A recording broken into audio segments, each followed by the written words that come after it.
एक समय की बात है। कैलाश पर्वत पर भगवान शिव और माता पार्वती अपने दोनों पुत्रों भगवान गणेश और भगवान कार्तिकेय के साथ रहते थे। दोनों भाइयों में बहुत प्रेम था, लेकिन कभी-कभी वे खेल-खेल में एक दूसरे से आगे निकलने की कोशिश भी करते थे। एक दिन माता पार्वती ने सोचा, क्यों न दोनों बेटों की बुद्धि और योग्यता की परीक्षा ली जाए।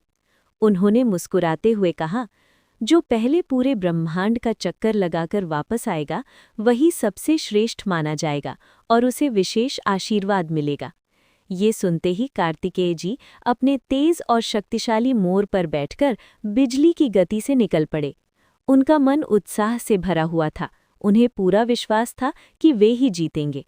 लेकिन गणेश जी अपने छोटे से वाहन चूहे को देखकर थोड़ा चिंतित हो गए। वे जानते थे कि इतने विशाल ब्रह्मांड का चक्कर लगाना उनके लिए आसान नहीं है। कुछ देर उन्होंने गहराई से सोचा और फिर उनके चेहरे पर हल्की मुस्कान आ गई। गणेश जी धीरे धीरे उठे और अपने माता पिता के सामने आए।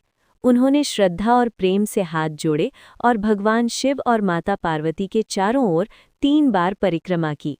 फिर विनम्रता से बोले, मेरे लिए आप ही मेरा संसार है, आप ही मेरा ब्रह्मांड है, आपके चरणों में ही सब कुछ समाया है, इसलिए मैंने पूरी दुनिया का चक्कर लगा लिया।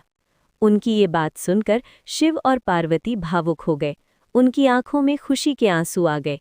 उन्होंने गणेश जी को गले लगाया और कहा, तुमने सच्ची बुद्धिमानी और भक्ति का परिचय दिया है। तुम ही इस प्रतियोगिता के सच्चे विजेता हो। कुछ समय बाद कार्तिकेय जी भी पूरी दुनिया का चक्कर लगाकर लौटे।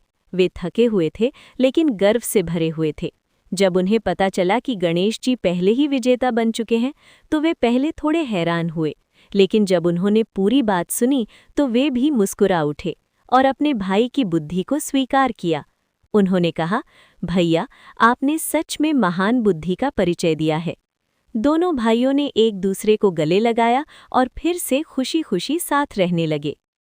इस कहानी से हमें ये सीख मिलती है, सच्ची जीत ताकत से नहीं, बुद्धि और समझदारी से होती है।